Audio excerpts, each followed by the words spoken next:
Dibandingkan dengan Kenzi, tipu daya yang sebenarnya datang dari manajer yang dikenal menggunakan metode licik demi artis mereka.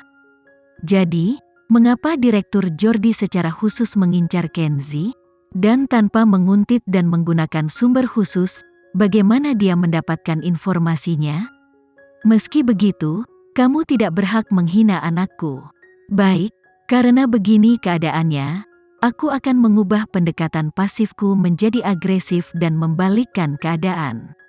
Semua orang di sini adalah bagian dari keluarga Mandala, jadi aku yakin, demi keuntunganmu sendiri, kamu tidak akan pernah membocorkan rahasia perusahaan. Bibir Kenzi melengkung ke atas saat dia mempresentasikan rencana tindak lanjutnya. Coba lihat ini dan kamu akan mengerti mengapa aku mengulur-ulur waktu. Dewan direksi melihat dokumen di tangan mereka, dan secara bertahap menganggukkan kepala satu persatu. Tampilan kebingungan sekarang telah menghilang dari wajah mereka. Namun, Direktur Jordi terjebak dalam dilema. Jika dia memberitahu putranya tentang apa yang dilihatnya, dia akan menjadi pengadu. Tapi, jika dia tidak memberitahunya, maka rencana Rama akan sia-sia. Ada apa, Direktur Jordi?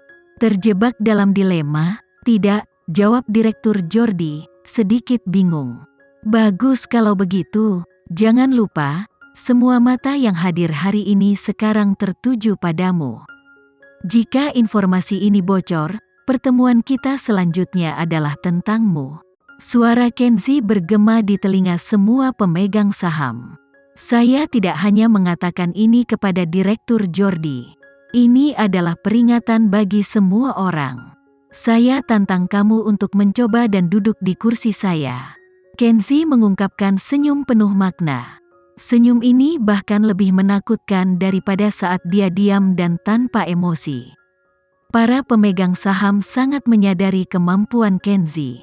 Selama dia tetap berpikiran jernih, mereka senang dia menjadi satu-satunya penguasa kerajaan Mandala. Karena Kenzi tidak dibutakan oleh seks, mereka tidak lagi ragu padanya.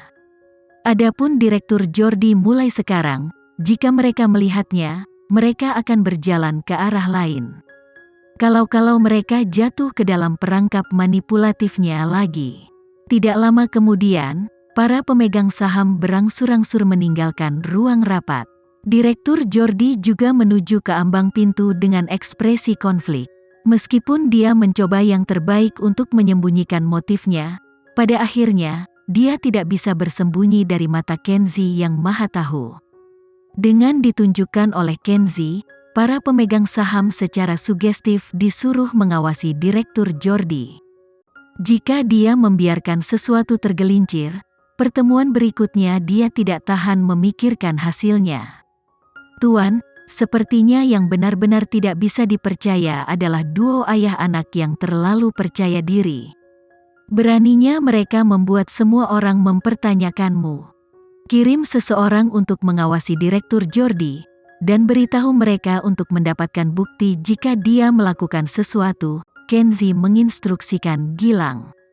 Yang lainnya, lanjutkan sesuai rencana.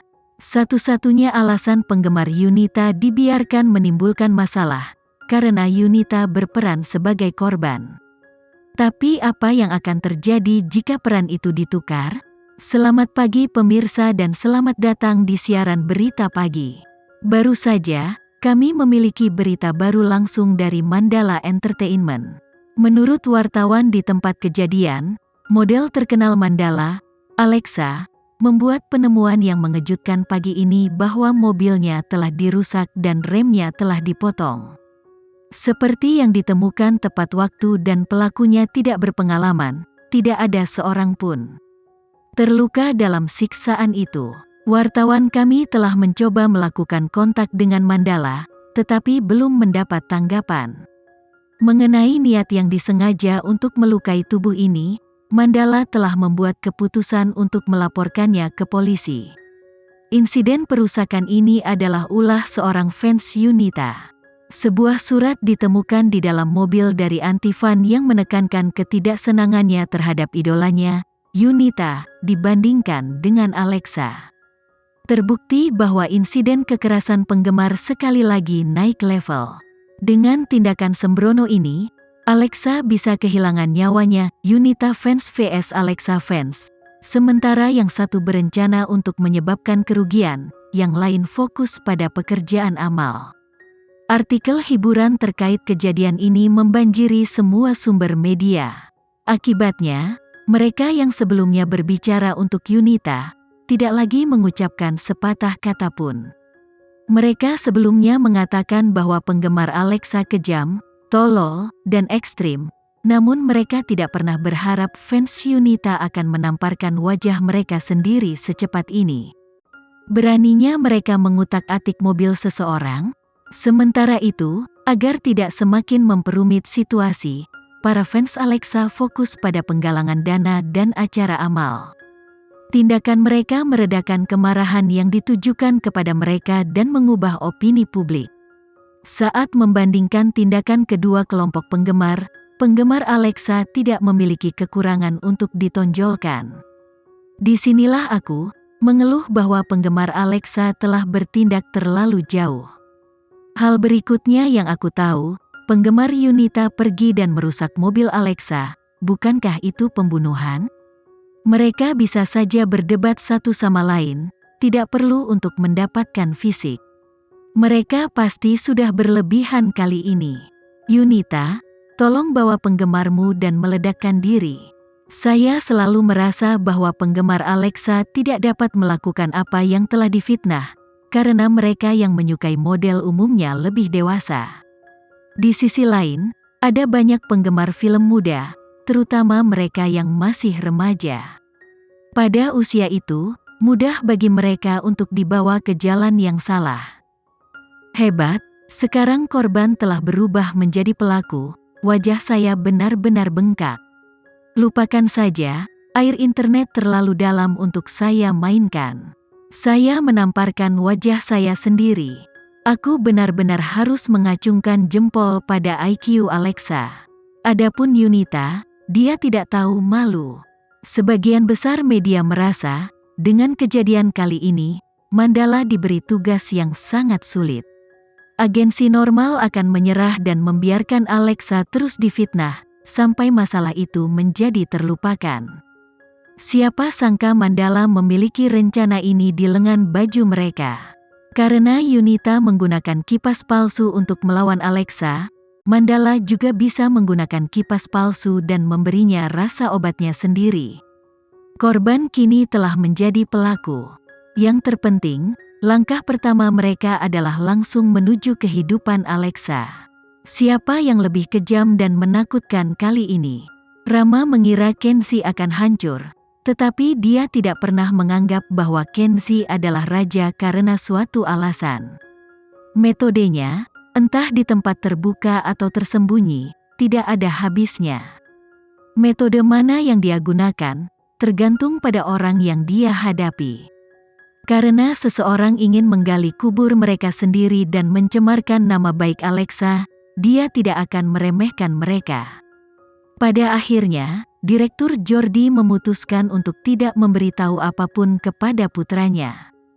Dia memiliki cakupan situasi yang lebih jelas daripada Rama. Untuk dapat berdiri dalam posisinya yang tak terkalahkan, Kenzie tidak mungkin terganggu oleh seorang wanita biasa. Daripada membiarkan Rama kehilangan semua yang mereka miliki, lebih baik Direktur Jordi melindungi saham yang dimilikinya. Setidaknya, pada akhirnya, mereka tidak akan kehilangan apa-apa. Namun, tidak cukup bagi Kenzie untuk berada dalam posisi menguntungkan. Dia juga ingin menebus kepolosan para penggemar Alexa. Jadi, dia tidak punya pilihan selain mencari penggemar palsu, dan terus mengumpulkan bukti yang memberatkan ayah dan anak itu. Menurut perjanjian yang dibuat Yunita dengan Rama, dia seharusnya diberi kesempatan untuk mundur dengan cara yang glamor. Tapi, dia tidak hanya merusak reputasinya, dia terjebak tanpa pilihan untuk maju atau mundur.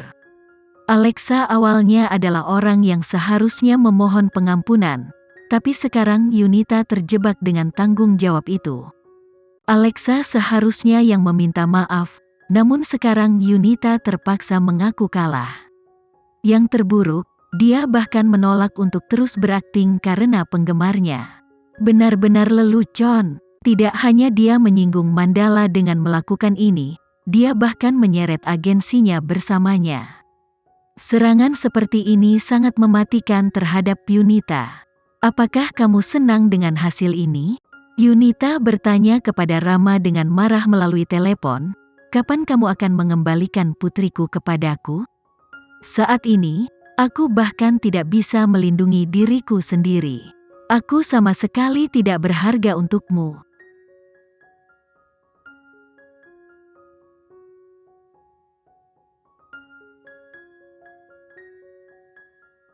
Sekian dulu ya video kali ini, kita lanjutkan lagi videonya di lain waktu. Oh iya, bagaimana menurut kalian? Semoga bisa sedikit menghibur kalian semua. Untuk teman-teman yang baru nonton, jangan lupa subscribe ya, hehehe. Dan kalau teman-teman ada yang ingin gabung langganan, bisa langsung gabung saja untuk dapat fitur yang menarik dan sedikit membantu Mimin. Terima kasih banyak sudah menonton, sampai jumpa lagi, bye.